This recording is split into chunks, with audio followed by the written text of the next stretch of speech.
So, like we were just saying, this is our last session.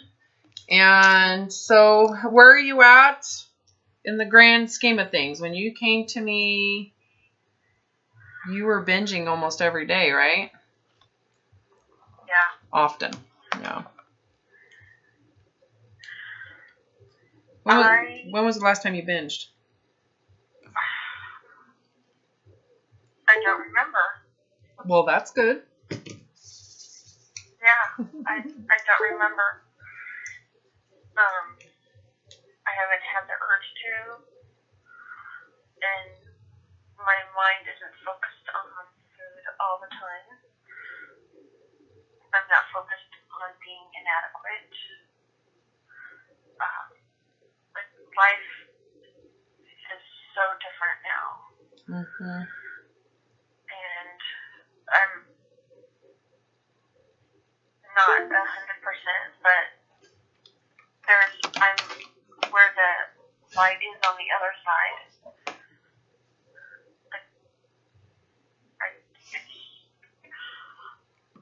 I was reading my notes from our first talk, and I just can't believe, it's only been 6 months,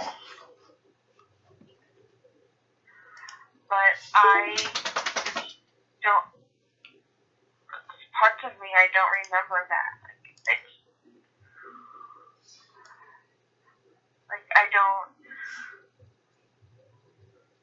And I can't believe I felt that way for so long, and now I don't, all of that stress and anxiety and despair,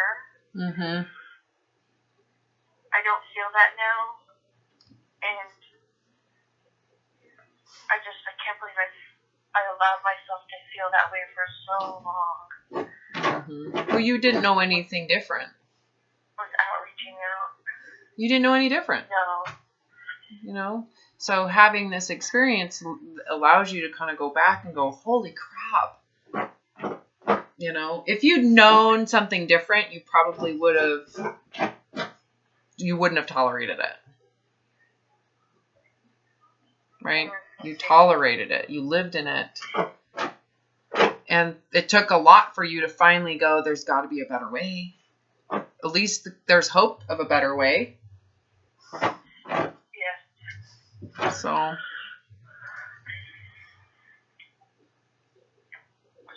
it's a different life now. I mean, still the same job, still same family, but it's a different life experience. Oh yeah, that's 100%. Right? When you said I'm not 100%, I'm like, well, what does she mean by that? Those changes that you've experienced are 100% changed, meaning it's different. It is not the same. Same husband, same job, same history. Your history hasn't changed, but your perception of it has completely adjusted. And that adjustment is carrying forward into your current reality. Does it mean that you'll never adjust or make changes in your life? No. It just means you're now aware there are alternative ways of being. And can you imagine that there's probably an infinite potential of change that would absolutely, completely shift your experience, right? This is when they say two people can have the same exact experience and they have completely different descriptions of it. Exactly. One person can have an experience and feel horrible and terrible and angry and victimized and upset and have it start to, focus on it. Another person can have the same experience and they will say, oh, I didn't say it as a problem. What is the difference between those two people? Perception, history. You got it. Perception of themselves, perception of the environment, and how they combine the two, creating either a need to respond or an indifference. Right? It's pretty cool. Yeah. I feel that has changed my life. Having that relativity, that's why I call it relativity. Everything is true relative. Relative to what? It's true you feel that way. It's true that your response is that way. Well, relative to what? There's all this relativity. So if you don't want to feel that way and you don't want to respond that way, well, you're going to need to change what is creating that perception. You need to change relative position. Or don't have a position. Let things be the way they are. Why do we got to control and manage things? Well, then that means you have to go into going into your capacity. That's something you and I have really talked about. What are you capable of? Because if you're okay with this, let me rephrase that. That's not what I was saying. If you're capable of handling discomfort, other people's issues, if you can handle it, what needs to be done? What needs to be fixed, you know?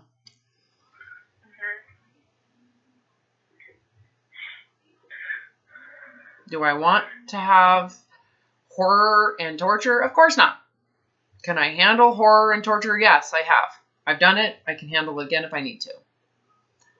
I wouldn't choose it if it's a choice, though. If I am somewhere in my consciousness unaware of a choice I've made and I need to go and undo the choice, I'd rather do that. Correct. You know. So I did get into grad school. Oh my God, how do you feel about that? I'm excited.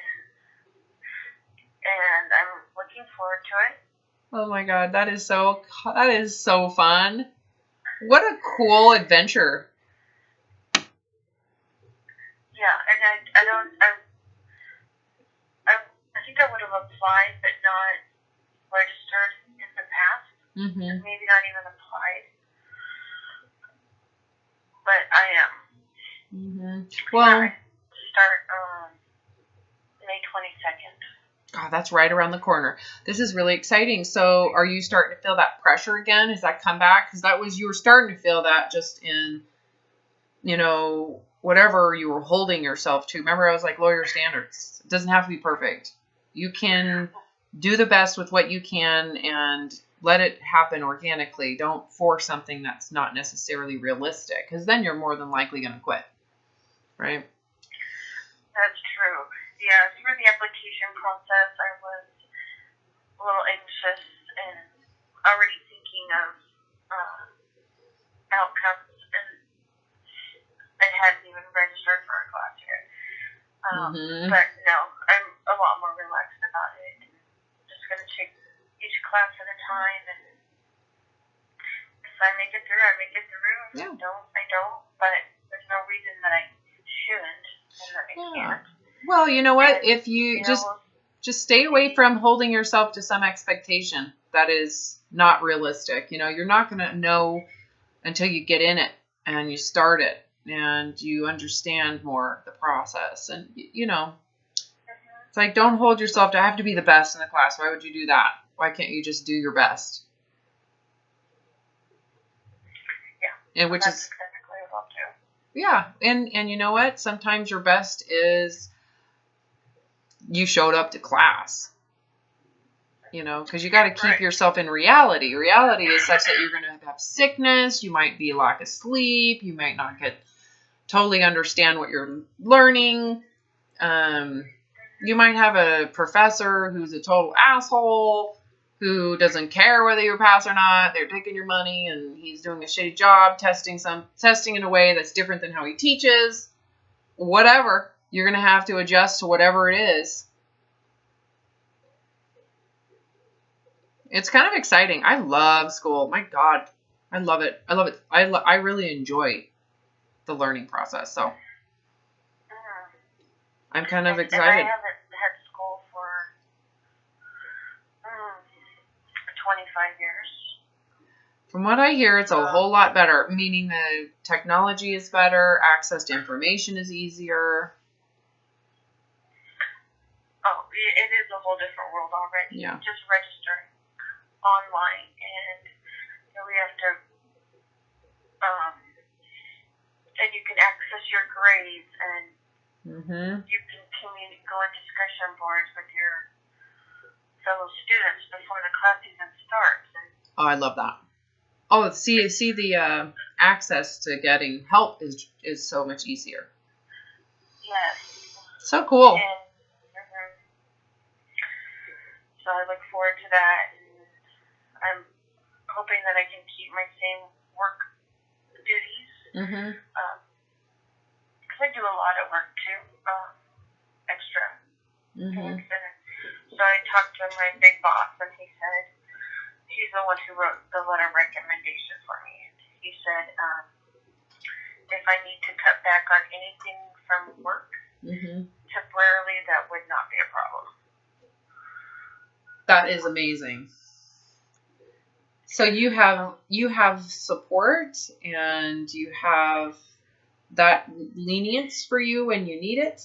And you know what? If you need it, you just got to be okay taking it. Yeah. That's going to be challenging for you. I say that only because I recall a session where you really felt, someone was taking a sick day and you didn't think they were sick, so they shouldn't take the sick day. You remember that conversation? Oh, yeah. How dare they? Right? So, right? Totally. How dare they take care of themselves how they wish to? So this will be good for you to be able to say, you know what? I'm overstressed. I've got too much shit on my plate. Something's got to give. This is due now. That's not. That's going to give. And I'm okay with that. You got to be okay with that, Yeah. Give yourself some grace to be a real human being. Give yourself the lenience or the leeway, the room that you wish you could have had.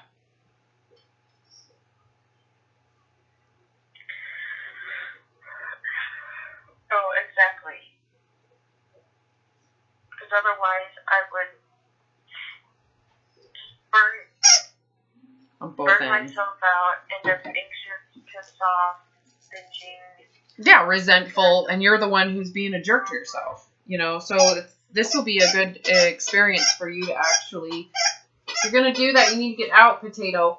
Come here. God, these dogs want to be with me really bad right now, but they cannot be chewing on chew toys. Come here. Come here, the babies. Go get it. Yeah, giving yourself, the lenience that you wish that you could get from others, That's like just taking care of yourself. It's not someone else's job to take care of you. This is where that independence comes in. Come here. You got to get out too. I got to get these dogs out of here. Okay. Hey, come on. No, not in. Get out. I can't have that. No, I don't want to take that away from you. Go upstairs. Oh my God. Anyways, well, this is really exciting. Oh my God. So how are you doing with your fitness? The working out stuff? I'm about 50%. That sounds good to me. So that's it's working out well. That's 50% more than you were doing. It is. That's freaking, so that to me is 100%. Why can't you say that's 100%? Okay. That's 100%. Why is that 50%? Well, 50% of what I projected of what I would do, but 100% more than I've been doing before. Well, it's 100% of what you're doing right now. So don't compare it to what you wish you could do. You need to be okay with what you can do. So you can have projected something, but in reality, this is what I'm actually doing, what I feel I'm capable of, that is within reach, that I'm actually doing, and is that good enough? I see. Okay. It is for now, right? That's 100%. So you've got to be able to find in a way to feel good and to feel successful. The last thing you want to repeat in your history moving forward from this work is to feel that you are not doing enough. I'm not doing enough. Don't set yourself up to feel that way again. Okay. Isn't that, what I find really fascinating is when people do that to themselves, they tend to become paralyzed. People that set themselves up for failure tend to fail, right? So when someone says, this is my goal, that's what I have to do. They don't go, well, that would be exceedingly good. When you say, this is what I have to do, That's the 100%. Well, if that 100% is unrealistic, what's the likelihood you're going to feel like a failure? You got it. You got it. So what I do, for example, is I might say, well, so in the ideal situation, so let's be idealistic, that there's no issues, my kids are totally healthy, I have nothing going on, everything is done, all my laundry's done, the house is clean, the dogs are healthy, and I have free time, that I have the energy to devote to that. Okay, because you got to have all that all together. I'll do it. I'll do that, you know.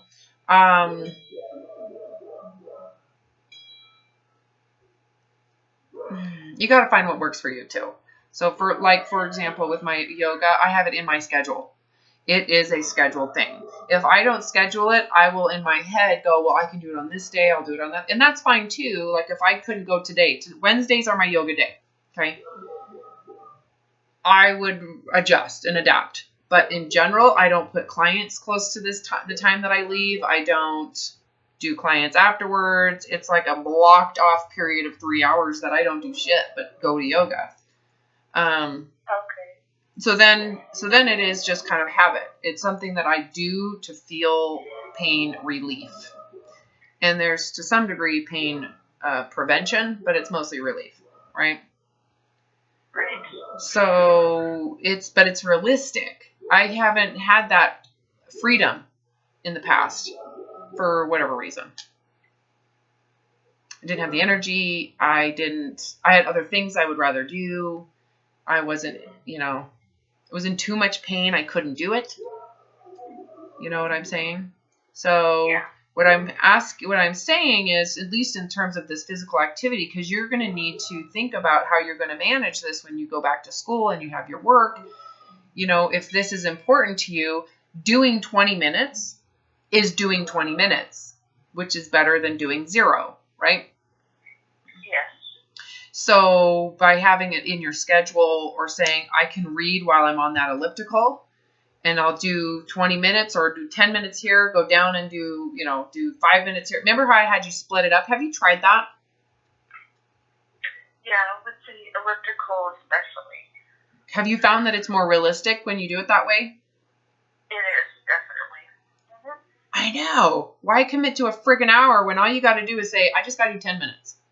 10 minutes here. Mm-hmm. And then have you noticed that once you kind of get going, it's like, now I'm energized and now I might have a little more motivation. And some days you're not. You're like, get this goddamn 10 minutes over. But. Right. Mm-hmm. Sometimes it feels like a slog just to get through it. And then sometimes it's like, 10 minutes, I can do 5 more. Totally. Yeah. Yeah, but when you do it in a way that feels like that's doable, you're more likely to do it. If you say, I have to do an hour, what's the likelihood you're going to even touch the elliptical? No. 0. 100%. I will. Not. You're not going to. Yeah. So this is a learning curve for you to know what is it going to improve my success in the success is measured by just doing it. Just doing it. That's it. There's no success in terms of like, you got to do it harder. You got to do it more often. You got to do it longer. We're not doing that. That's not what we're doing. Okay. You've done enough of that.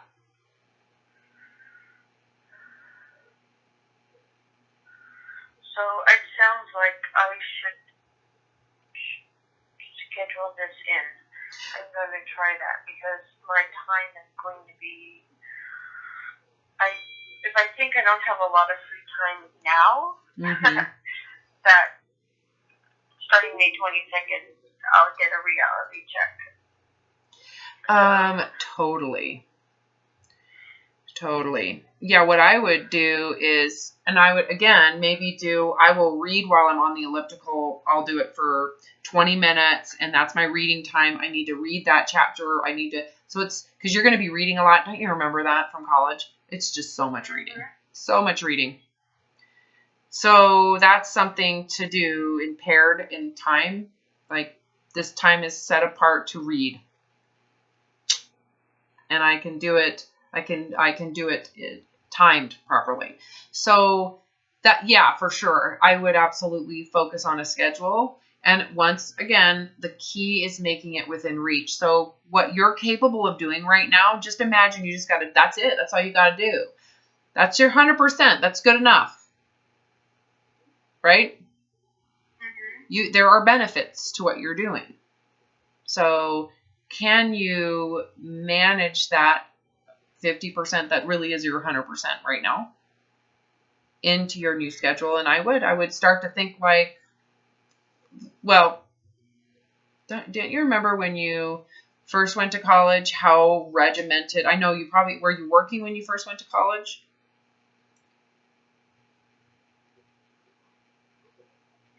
Well, when I first went to college, I did not have a job the first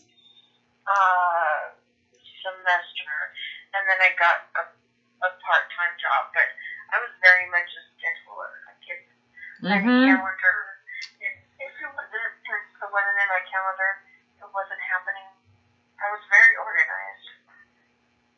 Yeah, well, that's what you're going to find is you're going to get back into that.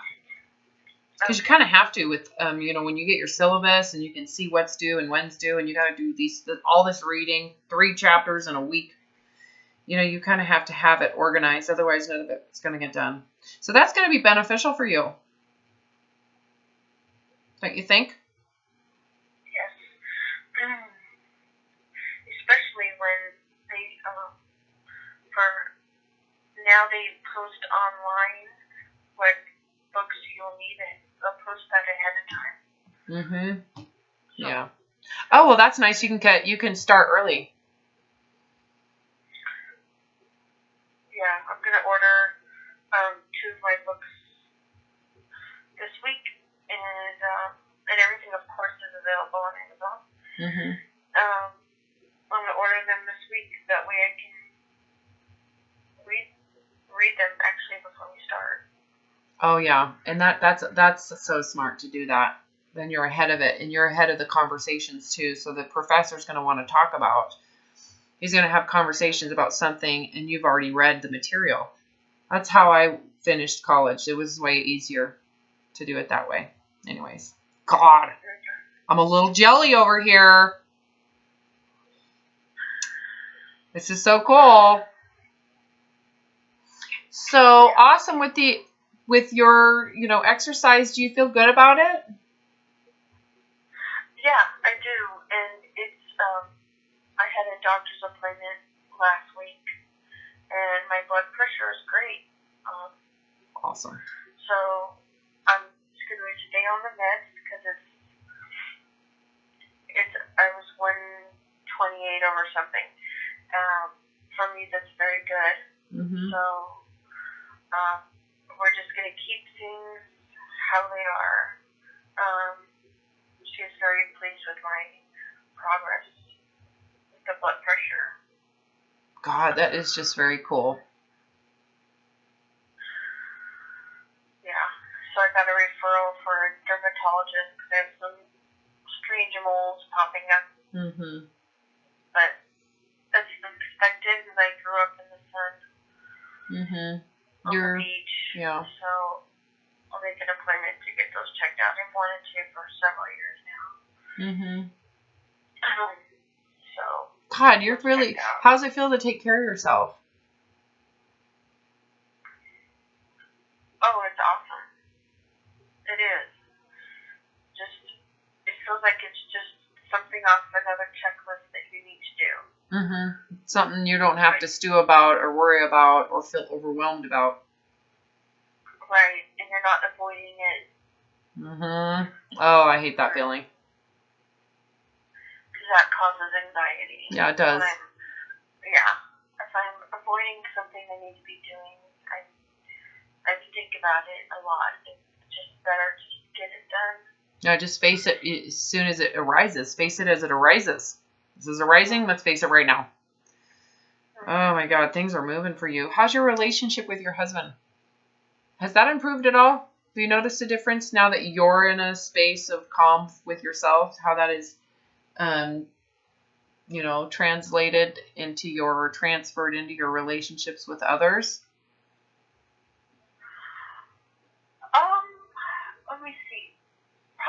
in a way that I don't notice. But, I mean, he does, when I told him last night that I had my last session coming up, he said, well, I can tell that you're better. That's awesome. And I didn't really push it or follow up, but I said, yeah, I am,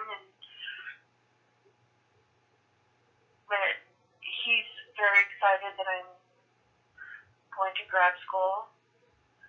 He bought me a sweatshirt for the school. What? Ramen. Oh my god! Oh, I love it. That is so great. He's a college student now. Totally.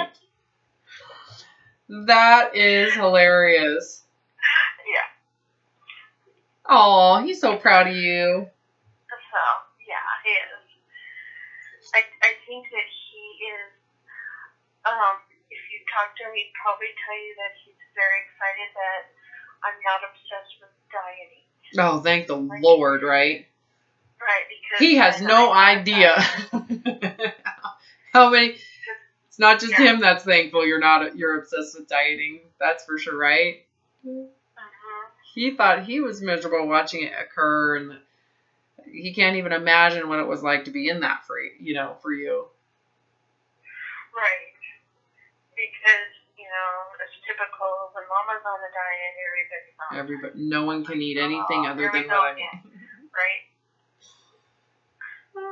Well, of course, because you got to isolate yourself from reality. And the sucky part about it for everybody else is they are held to it to some degree. I know a lot of people who don't hold their family to it, but they get very, very pissy when the family's eating food in front of them. Like they're victims of the people eating and not seeing that they're actually victims of their dieting. Because no one says that, no one looks at their dieting as the problem. Or their desire to be thinner underneath all that. Have you found that this is it all just makes a lot more sense than it did when we first started? Oh, incredibly. Yeah. I did not know how I was going to get out of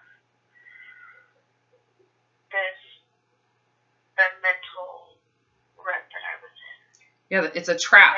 You kind of feel trapped, right? But you don't know you're trapped until you get out and you go, holy shit, I'm really lucky I got out of that. Like, wow. Can't even, it's almost like a miracle to come out of it. It is a miracle. Good for you. Don't you feel that way? Oh, yeah, I do. And with school coming up, I don't know what I would have done if I was still living in the same reality and then trying to throw grad school on top of that. I don't know what I would have done. Well, it would probably have matched a lot of things you've done in your history with that old state of thinking and way of compensating. Okay, I just need to get closer. You would have done something similar to what you had in the past. The cycles you had in the past would have probably occurred. You would have overcommitted, fantasized, and then crashed.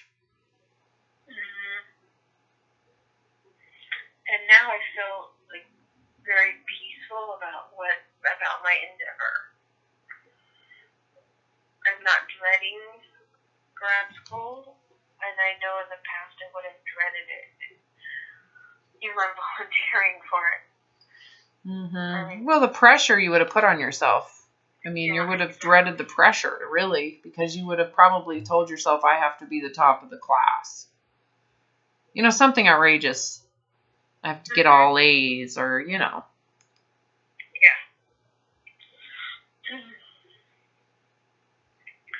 And it would have been just binge city, I know it. Yeah, because that's how I would have dealt with the anxiety and unrealistic expectations. Mm-hmm. Feels good, don't you think? I mean, don't you agree this whole process has is in part willingness to self-direct your life and also give yourself the grace or the space to adapt that direction to reality? Yes, because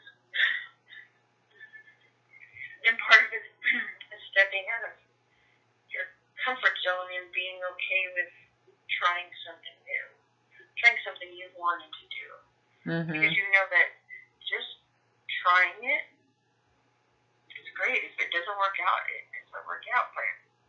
Yeah, but the reason why you feel that way is because you're not attempting to do something like this to compensate or to save you from something. Does that make sense? Oh, yeah, it does. Yeah, you're not saying, I'll feel better when this is accomplished. So your entire sense of betterment is relying on the outcome of this, right? So because you're feeling better internally, it allows the space for things to just organically happen. You can just allow things to be what they are and adjust and adapt. And it's a much more fluid way of being rather than rigid way of being. That's a symptom of someone on the other side of recovery. That's what you're describing. Right. Takes a sense of competence. This is where there's competence too in your ability to accept change, loss, failure, right? You're not afraid of failure. You're not afraid of loss. You're not afraid of hardship. And it's really, and that even the thought of saying hardship is relative because it's not hardship if you feel you can handle it, right? Mm-hmm. Yeah. Oh my God, you are kicking some serious booty. Yeah, it is unbelievable, the transformation from November to now. Mm-hmm. There would be, if there's someone out there listening that is in that space of like, what? How is that possible? They're binge eating every day. They feel horrible about themselves. They may have had trauma in their lives. What advice would you give them that might give them a sense of, I don't know, what is it? Was there anything in particular for you that really made a shift, a massive shift for you? What was it? Okay, let's see.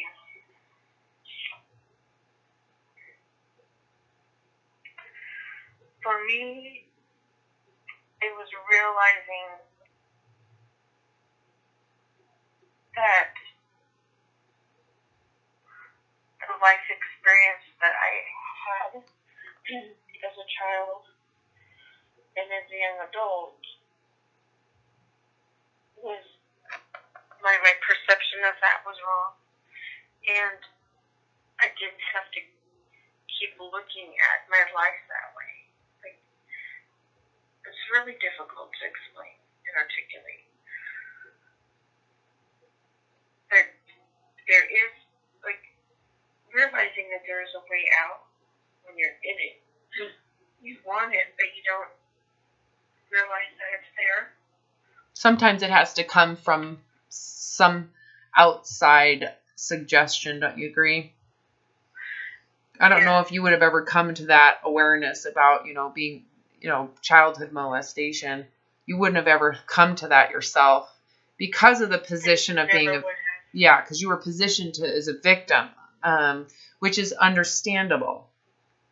So I do think that if I were to correct anything you just said, you weren't wrong.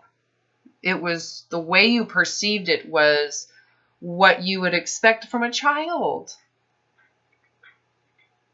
Right? That would be expected. Of course, you didn't deserve it. Of course, there was nothing wrong with you. You're right. That was wrong. That's what your thoughts were about it. Right? You brought it upon yourself. There must be something weak about you that made yourself susceptible to it, you know? Can you see how in those thoughts create an inherent mistrust, feeling inherently flawed, you know? Right. Yeah. And I guess what you're saying is there's a different way to perceive things, that you don't have to believe the way you perceive things when you were a child. There's alternative ways to perceive things. And when you perceive things differently, the way you feel about it can change. The way it affects you can change. The impact it has made can be removed. It doesn't have to be the same, especially when the way you viewed it creates harm for yourself and others around you. Yes. You just weren't aware that there were alternative ways to experience it too. Because your experience is the experience, but you can experience it differently too in hindsight from different context. Right? From a different context. Oh, you just have a totally different perception around it, and you would respond to it differently. Your response to the same exact experience would have been very different. But you don't know that as a child. You know that as you mature and get some guidance, right? And it certainly helps to get guidance from someone who's experienced that type of trauma. You know, obviously it's not exact, but yeah. And that my molester died while we were having sessions, I thought was, I don't know, probably just fitting and probably helpful for me, because I would have had all this pent-up anger that I never got to tell him off, etc. Mm-hmm. And now I know and I don't need to. Mm-mm. I mean, so what? But yeah, that would have just sent me in it, just added to my mental chaos. Mm-hmm. Yeah, it wouldn't have necessarily served, again, a perception and a way of thinking about it that would have attributed to more suffering. Mm-hmm. You know, exactly. You got to find a way to look at it that relieves you of suffering. Mm-hmm. And in fact, he died and I wished him well. Right? Move on. Mm-hmm. You don't. I never would have done that in the past. Mm-hmm. Not forgiving someone. You just forgave it. It's over. No way. Mm-hmm. No need for him to carry that on.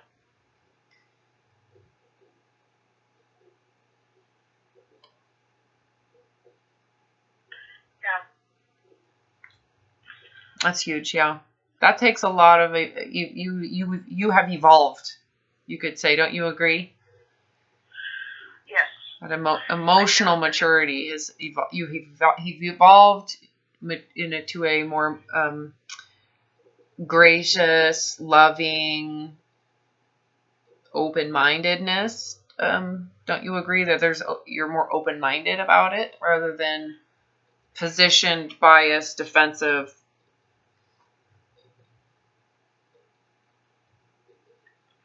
Oh, definitely. I don't look at aspects of my life as things are happening to me because of a reason. They're just happening, and then I just adjust. Oh my God, that right there is a description of that relativity. Mm-hmm. Right? And have you found, because that's the other part about it too, is for me going into grace and lovingness and compassion, even for someone who is a molester, it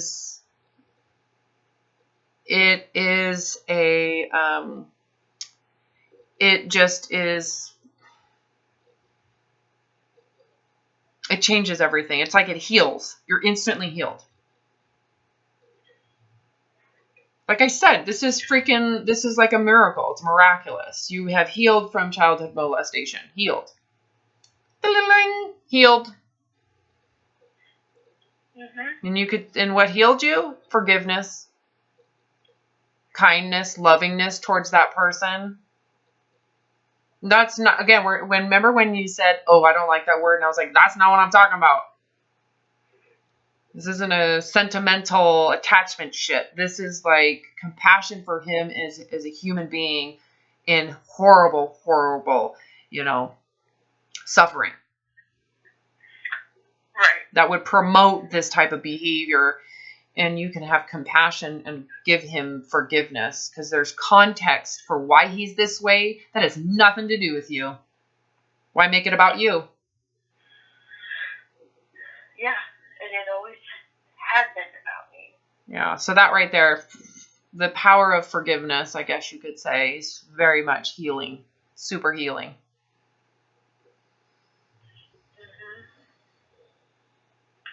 And I wish that people who were in the position that I was in before could reach out and take that first step. To get help.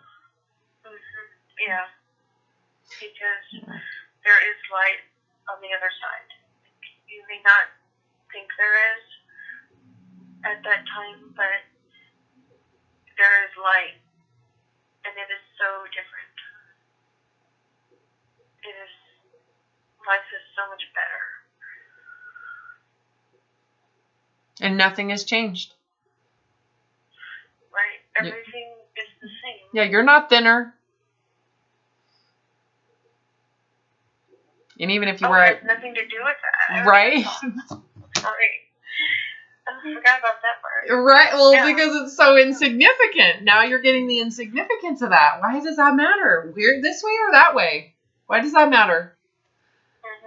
It's just funny, too, when you hear that. You're like, well, duh. Of course. Why does that matter? It's just, it becomes indifferent. You didn't even know that was happening to you, did you? Were you even consciously aware that you don't care? No.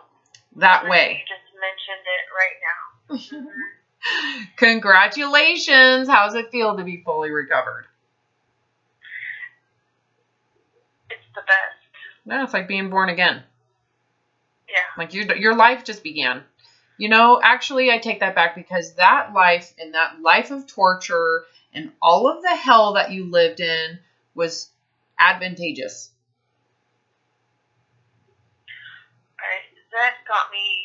That kept me surviving. Yeah, it did. And your capacity. That's freaking huge capacity right there. But you shouldn't live like that.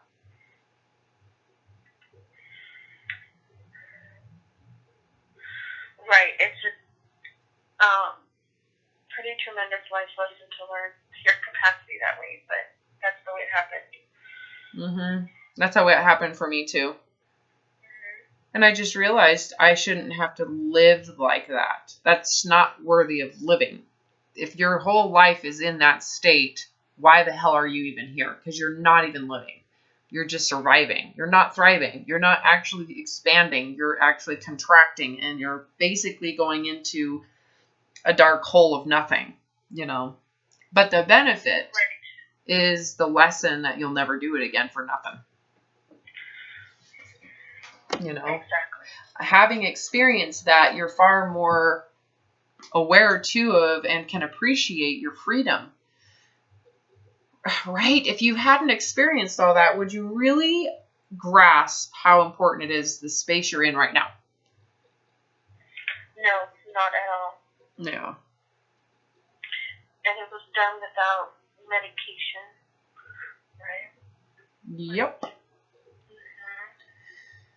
It took work, like the exercises that we did, the first few sessions, the homework you gave me, and I followed through and I did it all. Yep. It took work, and some of it was very painful. Yeah, facing those things and bringing them up again.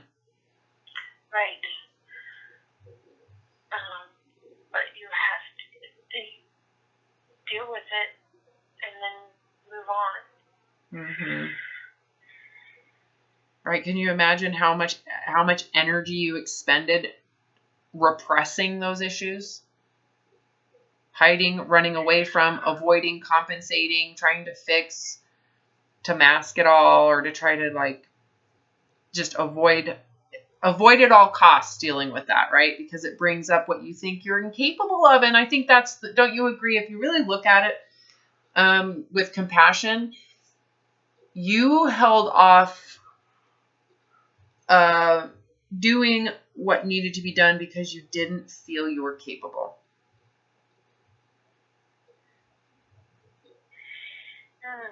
Right. And I've always felt very inadequate. Yeah, I can't handle it. What is going to come up, it's going to kill me. I'm not going to be able to handle that. I will run away. I'll bolt. I'll avoid. I'll deny. I'll repress. And even if you felt the urge to do that, you didn't. You let it come up. And that takes humility. Don't you agree? That's where humility is so incredibly important, because you have to allow yourself to sit in fear, trauma, and vulnerability, the sense that you could, this could kill you. I know it says intellectually, it's not going to kill you, but it feels that way. Yeah.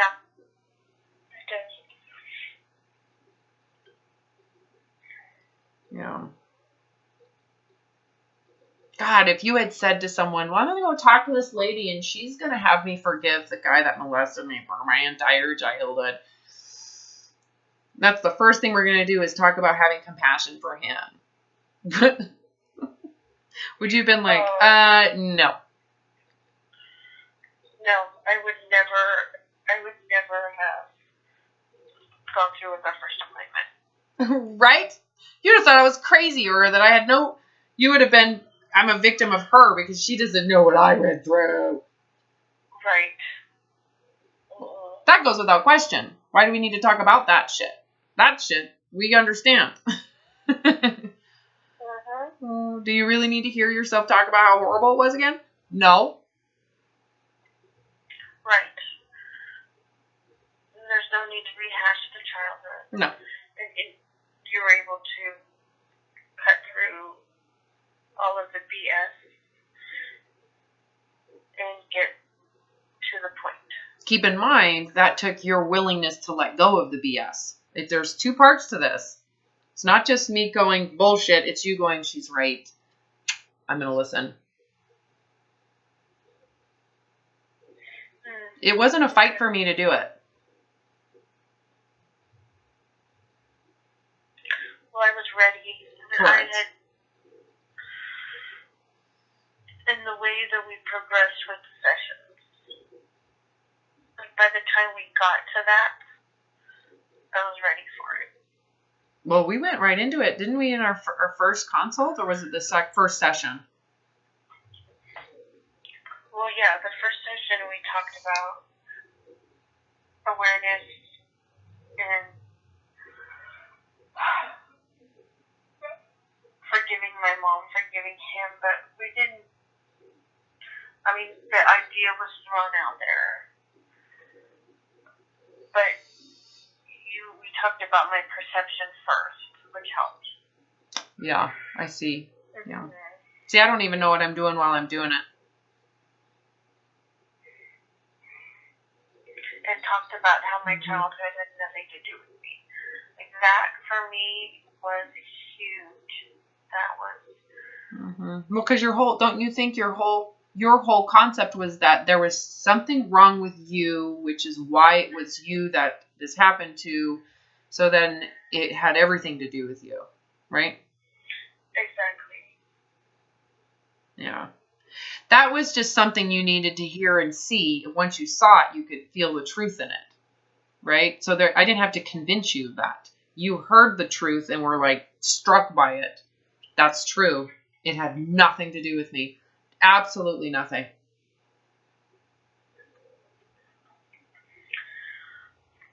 And that really changed how I looked at my life. Because, I thought everything that happened to me was because of the type of kid I was. That I was bringing on trauma happening to me because I was being targeted because of the type of kid I was. Not realizing that they would have done this to anybody. I just happened to be there. You got it. And you can see there, that's so true, right? Think about that little girl that thought that way. Oh, it's just, that's like, no. Right?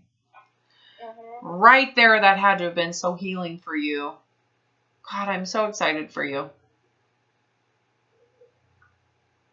Do you see how this has, I just want to say, when you say that, this has nothing to do with me. This has to do with perception. And all I'm doing is throwing a little fairy dust out there, right? Once you, and I think this is important to take note on, this is the power of changing perception. This is the power of changing your perception. That is what was so healing. It was just a shift in the way you saw things. That's all that was. Right. And with the shift in perception brings clarity. Freedom, grace, forgiveness, compassion, not just for you, but that guy and the horror he must have been in. You know, the whole thing all of a sudden just melts away. Oh, and I handled it. I did with my child coping mechanisms. You did handle it. You survived it. If it were to ever happen again, you could totally you could get freedom very quickly, unscathed, right? Because you go into this space of acceptance and compassion, and you forgive it as it's occurring. As it's occurring, you forgive it. That's how you do it. Someone were to come to me and say, I'm going to kill you. There is a moment you go into, well, should I fight? Should I flee? And then when you realize there's no choice, you go into acceptance. And for me, I would go right into grace. Gratitude for the life I've lived. I'm going to be willful. I will willfully grant them what they're going to do instead of fighting it. Dying in peace rather than horror. That's a choice. I had that choice if it were to happen. Right. You know, it's just the physicality of the body too. You know, they can't destroy the existence that's here.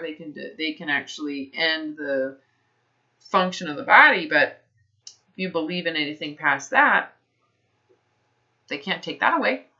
So it's just an illusion what they're doing, you know. Right.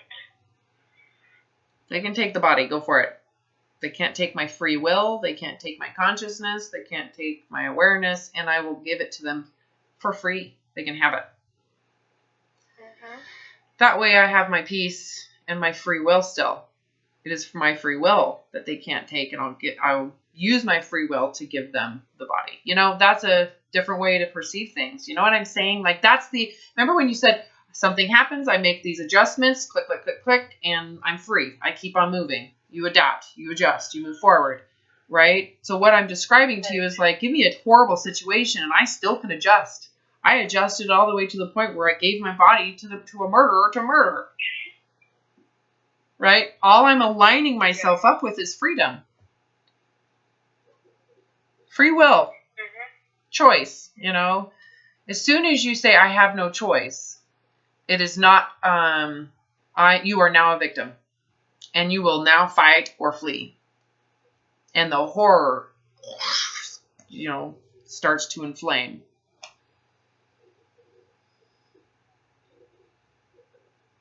Obviously, I don't, you know, it would be great for that not to happen. Of course. Yeah, right? That's like, well, of course, but, you know, the capacity to adapt, right? The capacity to maintain kind of a level of disconnection, or even just giving it forgiveness or forgiving it as it's occurring, is to me, it's like it is maybe you could say a coping mechanism. I'm just not going into fear to cope. I'm not going into compensation to cope. I'm going into acceptance to cope. I go into acceptance. As it's occurring, I go into acceptance. Because how much power do I really have to change? And if in whatever is occurring, whether it's, losing my house, getting a divorce, finding my husband's cheating on me, going through a bankruptcy, and it doesn't matter what it is. If it is what it is, the sooner you can go into acceptance, the sooner you go into that adaptation and adjustment period, right? What can I handle? What needs to be forgiven? What have I learned? You adapt and adjust very quickly. And you're just, I don't know, you're orienting yourself around experience to where that brings you the most peace and freedom and the least amount of drama, suffering. Yeah, suffering. Mm-hmm.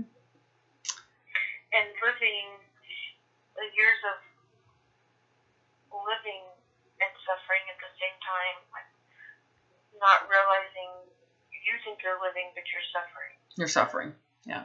So you have that now that you've been out. So here's another thing I want to ask.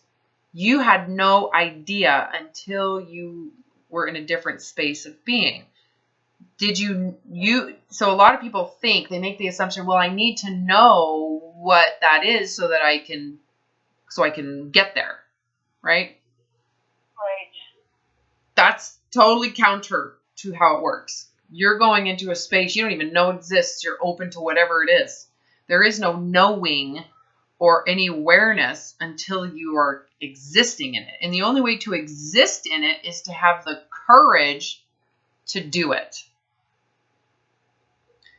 All it takes is courage to let go of what you know. And to go into what you don't know without knowing first. Exactly. Right? I know that probably sounded really weird to anybody listening to this YouTube video, but that's the truth. You have to go. It feels like you're jumping off a cliff. It's like jumping off a cliff that's got this haze of clouds right there, so you don't know how far it is. So your willingness to go is like, it's almost like you've been living in this hell and this plateau, and you can't get down. You can't get down. You're on a plateau, and you're in hell, and you're just, you can't do it anymore. And there's this one side of the plateau that's always covered with this haze, right? Mm-hmm. And you're like, but I need to know. Otherwise I might die if I jump it. You're miserable in hell on this plateau, running in circles, can't get out, can't do anything. And you're living in hell and in misery. You know that, but you're not willing to jump off this cliff. You're not sure what's there because you don't know. Well, you get to the point where you're like, well, whatever the risk is, even if it is death, it is better than living like this. Absolutely. And then you jump. And did you fall to your death? What was below that haze? Solid fucking ground. Freedom, the ground. It's an illusion that it was going to plummet to your death. It was an illusion. Your whole body felt it and thought it. You jumped prepared to die, and you landed on solid ground. That opened up into a sunny space of infinite potential and an entire existence that has everything you can imagine and beyond that. You now get to just figure it out. Well, do you need someone to tell you what to do while you're there, or can you just figure it out? Because if you do what someone tells you what to do over there, guess what you're going to do? You're going to basically go in circles and create your own plateau that doesn't even exist. Exactly. And then you're going to repeat, and you're going to realize you're miserable, and you're not being truthful to the soul, and you're not living freely, and you're going to find that cliff, and you're going to wonder why you're jumping off it again. You know, you might have to repeat history. And eventually you figure out, I need to be free to make choices from the heart. I cannot afford, and I'm telling you what I told myself, I cannot afford to do what I believe others think I should do, whether it's coming from a religious ideology, a cultural ideology, or someone's just a goddamn opinion from their grandmother. I will do what feels right to my heart and trust that I have good integrity. I don't mean harm to anybody. So if I make a choice that I feel is right for me, even if they're like, you're done, you're stupid, you know what? I'm okay figuring this out. Because at least it's free will that's figuring it out. I'm not doing what you're telling me just so that you can approve of me or think that I'm doing it right. Well, who am I doing it right for? It's right for you. And that's a freaking going in circles if it were for me to do it, you know?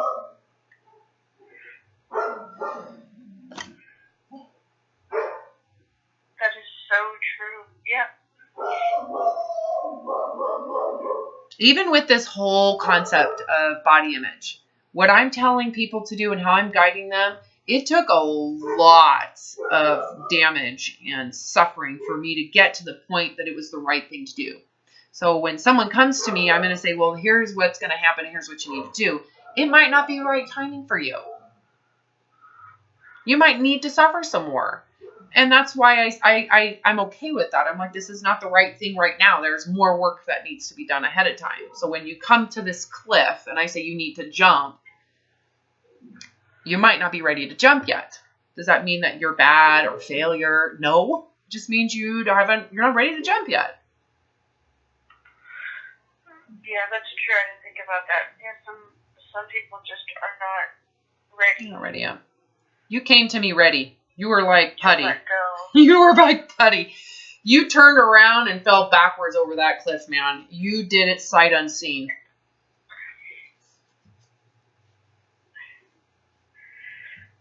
You know, and that's, you know, and I think that's something important to mention here, that someone who is struggling to do the work that I'm asking them to do, they might just not have been through as much pain and suffering. And there's like or they need more, or there's a learning curve to it. And, you know, to compare yourself to someone else who has figured it out quickly is just, that's really unfair to do to oneself.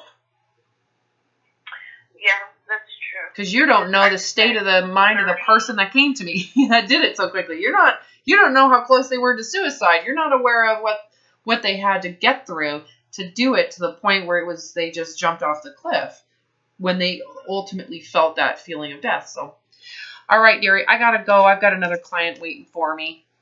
Okay. You know, you can contact me at any time.